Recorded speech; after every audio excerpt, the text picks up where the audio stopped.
All right, what's going on, guys? Trev back again, here to bring you another video. This one's going to be doing our weekly review for the second last episode of part 2 for The Walking Dead's final season, season 11. This episode 15, is called Trust.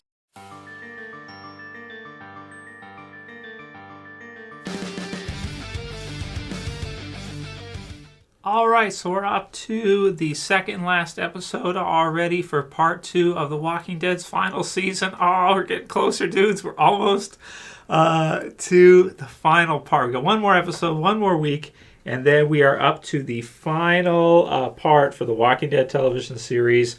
11 seasons extended, more like 12 years, and one more episode left for this part 2 of The Walking Dead season 11, and then it is over. But there's other stuff, Tales of the Walking Dead, possible different spin-offs, Isle of the Dead featuring Negan and Maggie. Yeah, that could work. And then I don't know, maybe a Daryl Carroll spinoff. They said something about that, so I don't know. We'll see. Maybe Walking Dead movies, but those were supposed to already start filming, and they have not yet. So, okay, rant over. So, Walking Dead Season 11, Episode 15, Trust. So, what do we see in this episode? So, to recap the episode, basically, we have two major locations where things are happening at. We have the kind of conclusion for the apartment complex group that we've seen versus Carlson. We start the episode off, we get to see a devoured, kind of zombified corpse of Carlson, and some of the other zombies that are in and around him. We get to see Lance, who is investigating, I suppose, what happened here. We know that he was on the walkie-talkie talking with Carlson, so he kind of knows that something's up.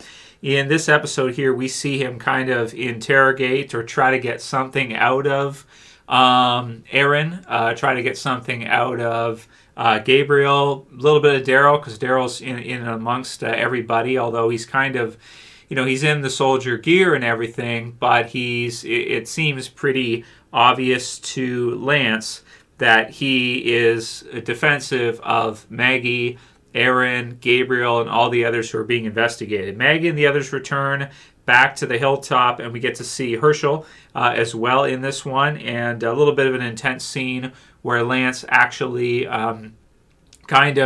doesn't really interrogate Herschel, but he kind of puts a lean on him, try to find out where were you guys, what happened, this whole kind of thing, try to see what information he can get out of him. Notices that the hat fits Herschel basically exactly, and it was left there, but he doesn't get anything out of Herschel. Some intense scenes when Maggie points a gun at Lance and Daryl too, and you have all the different Commonwealth soldiers who all point their assault rifles too, and you kind of have a standoff between Maggie, Lance, with Herschel kind of the catalyst for that, and then all kinds of Commonwealth soldiers all around them, Daryl in between, and it goes down without a fight, but an interesting setup here at the end of the episode, spoiler warning, in that we have Lance who finds out that Leah actually, it seems like he finds out that Leah was the one who killed the took the supplies, killed the others. Doesn't seem like Lance really cares about that. It seems like he wants to use her and whomever she is affiliated with. I don't know if he knows at this point that she's actually by herself. They're kind of tracking her. They kind of figured out where she was, and they meet with her at the end of the episode. But he offers her a proposition. He offers her a job. So instead of him going there to kill Leah, he makes her an offer. Maybe an offer she can't refuse, in that it looks like he is recruiting her possibly to kill Maggie, which is something that naturally she would want to do anyway, because Maggie is the one who cleaned out the rest of the Reapers, and Daryl kind of got in the way and stopped her from finishing off Leah. But now we have Leah out there. She wants revenge, and I would think, and now you have an offer being made to her from Lance to possibly use her to maybe take down the Hilltop, take down Maggie, regime change, right, at the Hilltop. Take out Maggie and maybe, I don't know, put in some Commonwealth person there instead, that kind of thing that Lance seems to be setting up here. So it's very good stuff. It's great development for this last episode. And I do wonder if Leah versus Maggie will be the mid-season finale, if that'll be all contained in that one episode, or if it will spill over into the third part of The Walking Dead's final season, and we'll see more of Leah versus Maggie there in the last part. I like the Predator theme kind of music they're using for the Reapers, with Leah being the final Reaper to survive. She's got, the theme music and everything. She's kind of jacked up for a female, right? She's like slitting people's throats and shit. She's like supposedly in a tent, and then she's not. She's over here. It's like, well, I thought she was over here. And then there's like a tunnel or something, and somehow she ends up over there. Reaper tactics, So very formidable and very cool that Lance is kind of... So the Commonwealth are kind of like this group where they're not exactly villains and they're not allies either. They're kind of an amalgamation of both. They're a gray area, right? They're not good allies to have like the Oceanside or somebody. And at the same time, they're not saviors. So they're kind of in the middle where there's some good people in Commonwealth, there's some bad people in Commonwealth, and as you kind of sort through the whole thing, you can kind of start to figure out who's who. We get the sense that Mercer, a really good guy, and wants to do right by everybody, but realizes the corruption in the Commonwealth, realizes the way Sebastian is, and Pamela is, and knows that it's effed up and knows it's really bad, but also knows that if he was to try to do something about it, that things could go really wrong for many, many people. So possibly in his mind, the lesser of two evils is to allow Sebastian to just do whatever crazy effing shit he's doing, so he can get more money because his line of credit's maxed or whatever he's trying to do, and getting dozens and dozens of people killed in the process. So we also see some good stuff in this one between Princess and Mercer, kind of their relationship kind of starting, continuing on, as well as Eugene and Maxine is her name, the real Stephanie, Maxine. And she is Mercer's sister in the TV series version, whereas in the comics, that was not the case. She was not his sister, so far as I can remember.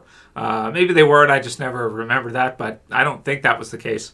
I think they've kind of added that in for the TV series version, unless I haven't read this and since I reviewed it in a couple of years. So, it is what it is. Sometimes I miss stuff from the comics, or I just glance over it and go to the action scenes, because you guys know me, right? I love my action stuff. So, in this episode is much like that. There's... I don't know if I want to go over the individual parts where you get, maybe we'll just sum them up, right?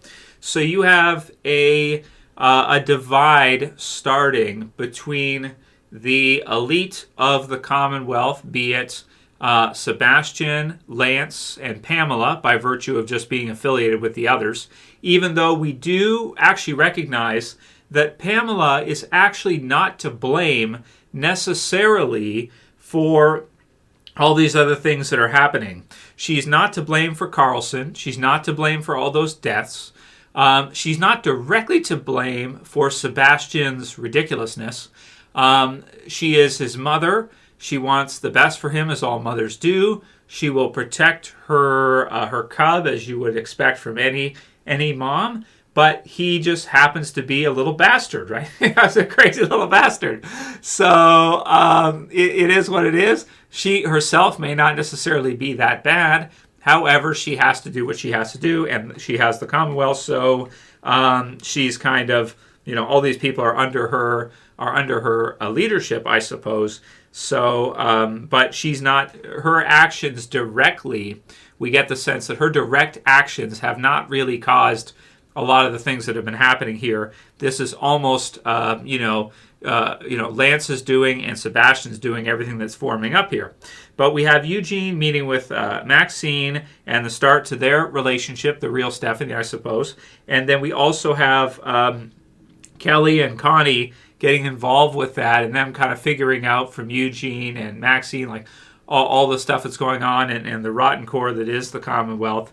Lance with his standoffishness against, confrontational against Maggie and against Daryl and against the others, because he kind of knows what they've done, but they're just denying it to the point where he doesn't have anything substantial. He goes and he checks the car and, he's looking, he sees Herschel with the hat, but it's not substantial to where he's going to be able to use that against them to say that this is going to stand up in court. If you have Yumiko defending them, it's not going to hold up. So tricky, very tricky a spot to be in The Walking Dead for Lance and also for Daryl, because he's a Commonwealth soldier, but at the same time he's defending his group too. So it's it's the beginning of a clear divide. So all we're looking in the next little while is to see if Mercer will take Princess's side, take our survivor's side against Sebastian and against Lance. And he kind of already has, he kills the two guys that Sebastian has with him. So he takes the two of them out. So he already has spilled blood. He already has started to, kill some of them when it makes sense.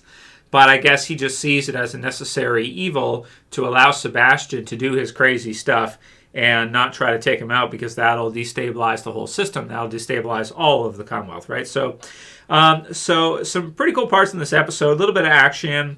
The stuff with Ezekiel and Carol. There's an operation they do with, is it Toby? Is that his name? Tommy, Toby, whatever. Yumiko's brother. I don't really care at this point. The series is almost over. Right? I don't care. The stuff. I like Ezekiel. He's one of my favorite characters. But for some reason, the last few episodes he's been in at the Commonwealth have just not been. They've just not been entertaining for me. Whether it was him and Princess in the the train carts type thing, whether it's this episode with Carol and they're doing this operation and stuff.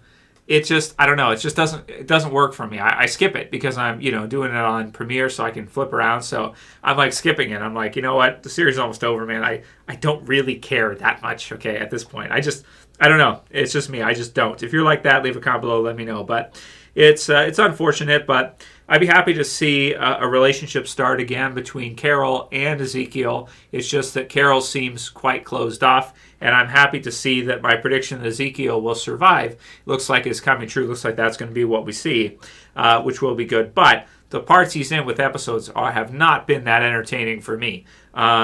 Just, it is what it is. So the slow-mo kills in this one are awesome when Lance basically tells Aaron and Gabriel, okay, let's see what you can do. Let's see if you can hold your own, and kind of sends them against a bunch of walkers. Daryl helps him out a little bit too, but there's some sick kills. Aaron comes up and he punches this zombie right in the head with his mace hand, and its head just explodes. It's kind of awesome. It just explodes.